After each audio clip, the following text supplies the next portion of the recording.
आज की समय पर बहुत सारे लोग अपने आप को कल्कि भगवान कहते हैं।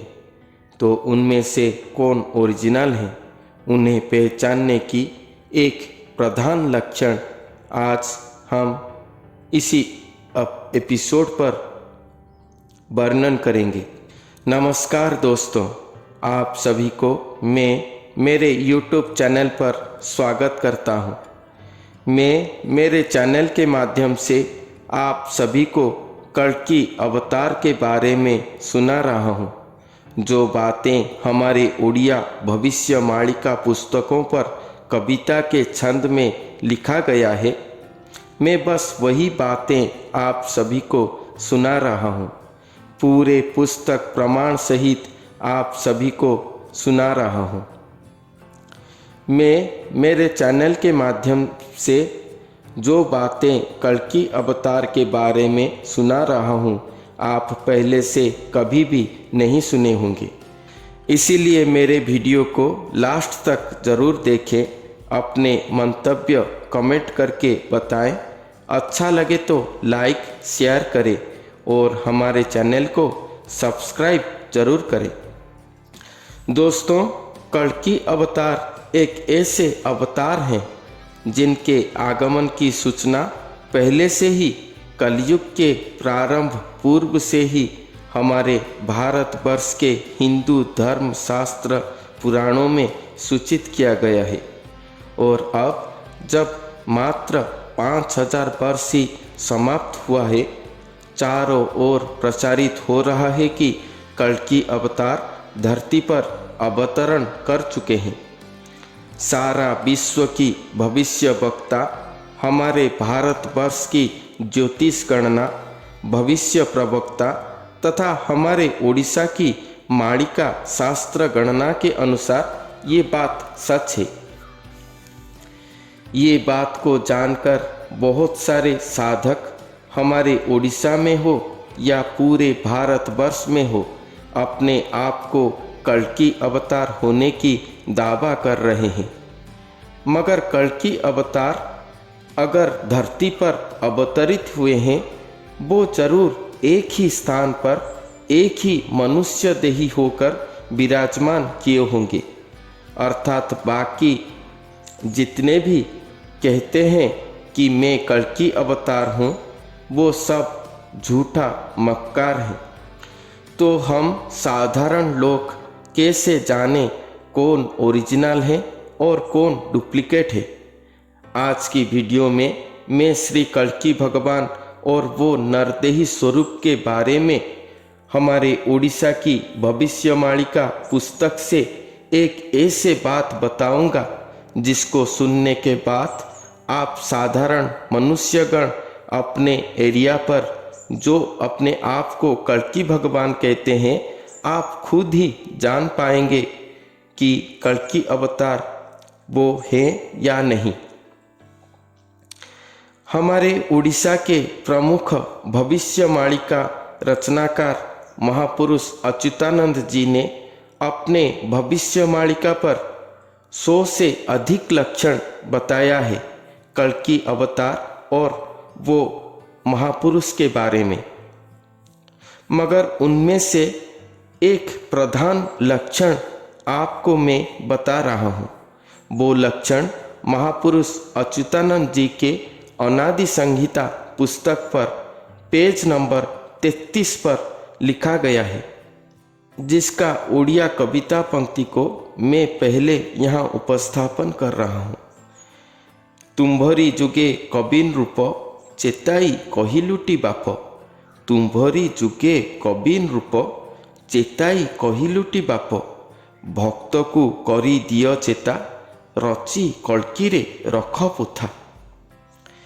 यहाँ पर कहा गया है कि कल्कि अवतार के समय पर एक कबिन रूप धरती पर होंगे।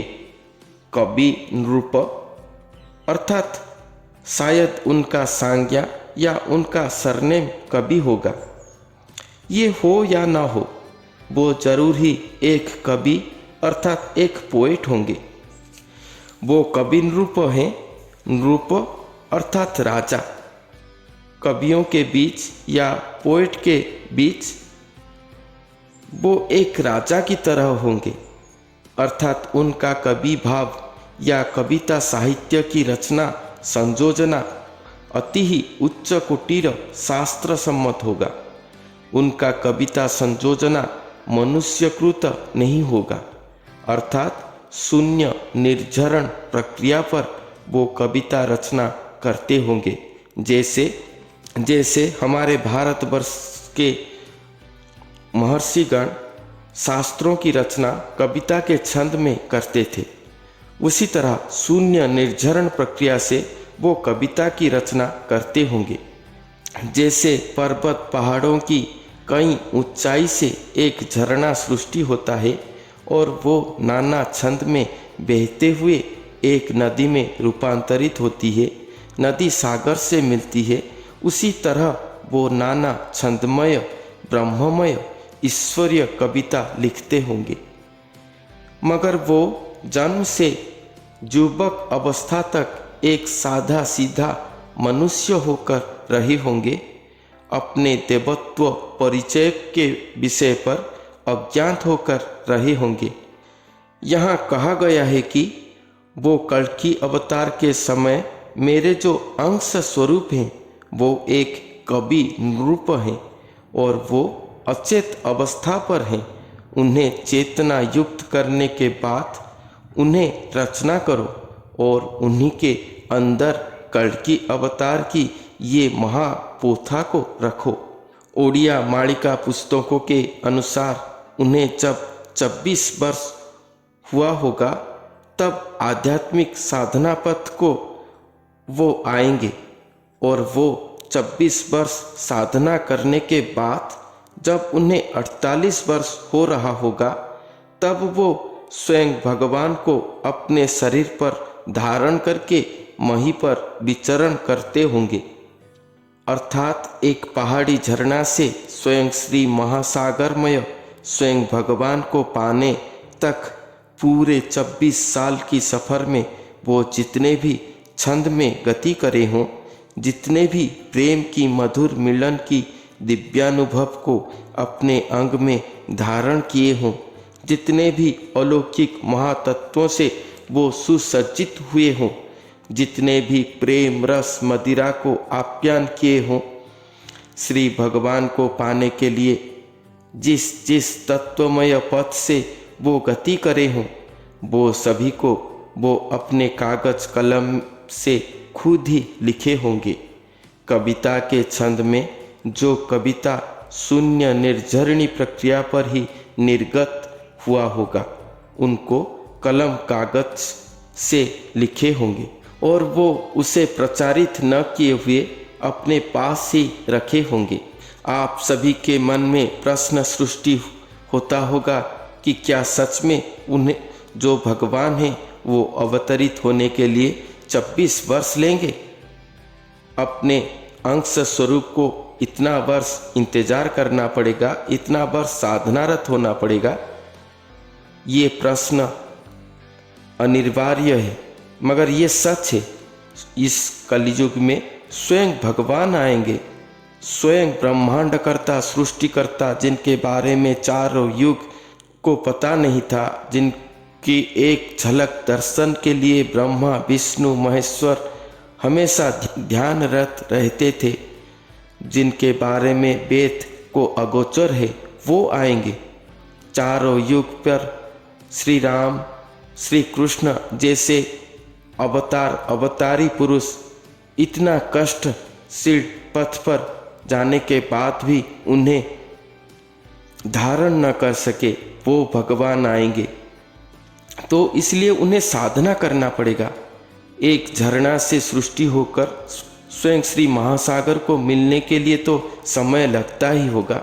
इसीलिए कहा गया है कि ये समय 26 वर्ष लगेगा और 26 वर्ष वो बहुत सारे दिव्यानुभव अलौकिकता पर बहुत सारे शक्ति सामर्थ्य को चढ़ते हुए वो जाएंगे। जैसे हमने पिछले वीडियो पर कहा था कि वो नारायण ब्रह्मदेही को अपने अंग में धारण करेंगे, उसके बाद वो स्वयं भगवान को धारण करेंगे। ये वैसा ही है। बहुत ही साधना की पथ पर वो जाएंगे और जाते हुए आखिर में जब उन्हें 48 वर्ष हुआ होगा तब वो स्वयं भगवान को अपने शरीर में प्राप्ति करके स्वयं भगवान को धारण किए होंगे और उसी समय स्वयं भगवान अपने स्थूल शरीर पर अपने पद्मपाद को संजोग करके खुद ही धरती पर चल रहे होंगे। ये महाअलौकिक लीला है, ये महातत्वमय लीला है। ये कोई ग्रंथ पर लिखा नहीं है, इसीलिए ही तो हमारे महापुरुषों की सृष्टि हुआ था और ये मालिका ग्रंथों की रचना किया गया था, जिस ग्रंथों पर कल्कि अवतार के हर किस्से को वर्णन किया गया है। और जब ये अवतार धरती पर सृष्टि होंगे तब वो महातत्वों को जरूर ही स्पर्श किए होंगे, जरूर ही वो तत्वों को कुलाकृत किए होंगे अपने भगवान को पाने की सफ़र में। तो ये सब कुछ वो जरूर खुद लिखे होंगे, इसीलिए ही तो वो कवि के रूप में जन्म लिए हैं, क्योंकि ये बात महागुप्त में हुआ होगा।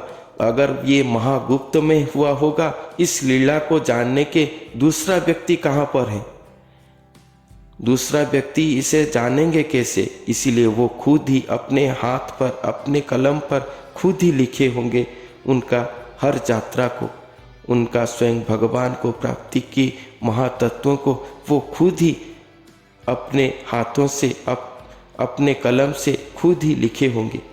ये कवि कला है स्वयं श्री भगवान का।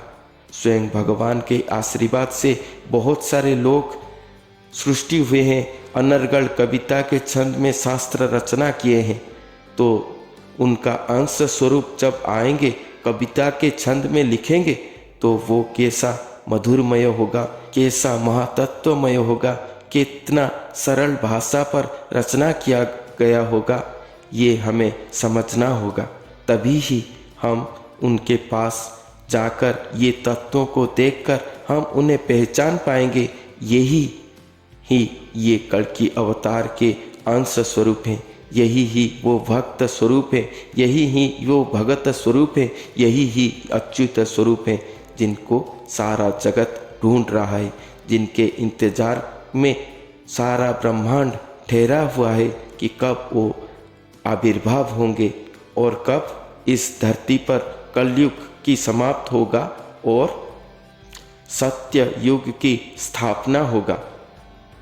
वो जरूर ही ये सब कुछ अपने पास लिख कर रखे होंगे, गुप्त तरीके से लिखे होंगे। ये प्रचार प्रसार वो कभी भी नहीं किए होंगे, क्योंकि ये लीला महागुप्तमय है।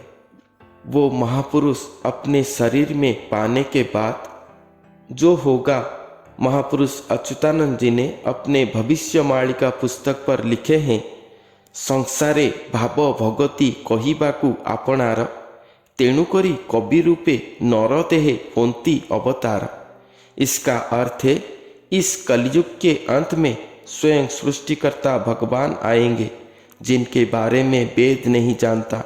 चारों युगों की ब्रह्म ऋषि भक्त सहित देवी देवता ब्रह्मा विष्णु महेश्वर अवतार अवतारी पुरुषगण अज्ञात थे। वो स्वयं भगवान धरती पर आ रहे हैं। पहली और आखिरी बार स्वयं भगवान अपने सृष्टि चक्र के अंदर आ रहे हैं। इसीलिए वो इस संसारी जनों को अपने बारे में बताने के लिए, वो निराकार स्वरूप भगवान को प्रसन्न करने की, उनका कृपा पाने की निष्काम भक्ति पथ को कहने के लिए ही स्वयं भगवान एक कवि के रूप में या एक कवि के नर शरीर में अवतार लेंगे। अर्थात स्वयं भगवान मानव देही होकर स्वयं शब्द संयोजना करके कविता के छंद में अपने आगमन की हर वार्ता को, हर किस्सा को खुद लिखे होंगे। तो सोचो, हमारे पूर्वज साधु संतों ने साधनारत होकर कितने पुराण ग्रंथों को कविता के छंद में रचना करे हैं। तो उनका अंश स्वरूप और स्वयं भगवान का कविता रचना किस किस अलौकिक संपूर्ण नवीन नूतन महातत्वों से सुसज्जित होगा।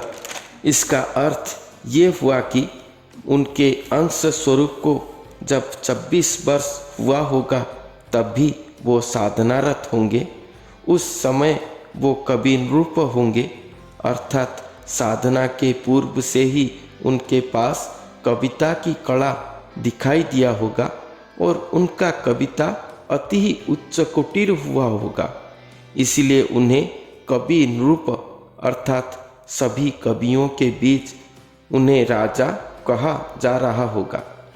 उसके बाद उनको चेतना युक्त करके उन्हें कल्कि भगवान की आगमन लीला के लिए प्रस्तुत किया जाएगा और वो अपने आत्म जागृत आरंभ स्थिति से स्वयं भगवान को धारण करने तक जिस जिस महातत्वों से वो अपने आप को गढ़े होंगे, एक छोटे झरना से श्री महासागरमय श्री भगवान को मिलने तक हर किस्से को, हर महातत्व को वो खुद ही कविता की नाना छंद पर लिखे होंगे और आखिर में स्वयं भगवान उनके शरीर को धारण करने के बाद वो भी कविता के छंद में अपने आगमन की हर किस्से को पूर्वापर प्रसंग सहित अपने हस्तों पर खुद लिख कर अपने पास ही रखे होंगे।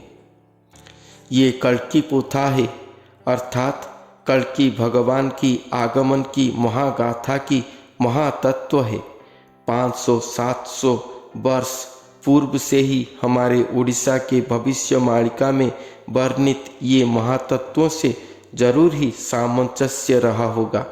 इसलिए आप साधारण मनुष्य हो तो क्या हुआ, आप अपने गुरुजी को अगर कल्कि अवतार मानते हो तो उनके पास जाओ, विनम्र से उनके कविता की रचना को देखो।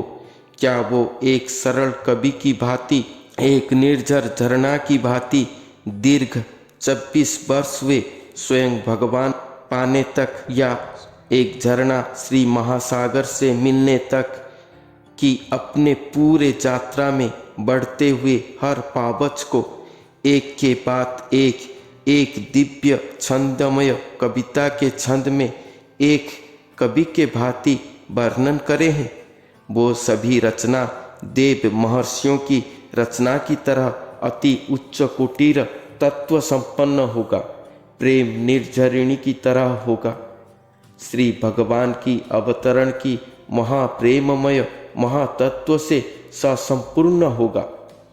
मैं जो महाआगमन की महातत्वों को हमारे उड़ीसा की भविष्य ग्रंथों से उद्धृत करके आपके सामने उपस्थापन कर रहा हूँ, उसमें सुसंपन्न सुनिश्चित होगा।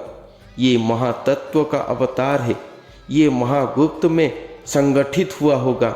इसीलिए उनका हर कविता की, उनका गति की हर तत्व को वो खुद ही जरूर लिख कर लिपिबद्ध करके रखे होंगे, जिसका प्रचार सत्य युग में होगा जब वो आविर्भाव होंगे धरती पर, उसके बाद ही उसका प्रचार होगा। वो कलयुग में अपना प्रचार कभी नहीं करे होंगे। ये हमारे उड़ीसा के भविष्य मालिका ग्रंथों पर भी लिखा गया है। अगर ये नहीं है तो मान लो कि वो कल्कि भगवान नहीं है।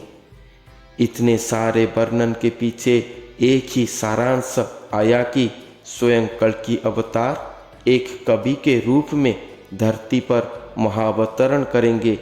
दोस्तों, कल्कि अवतार के बारे में आज का ये तथ्य आप सभी को कैसा लगा, ज़रूर ही कमेंट करके बताएं।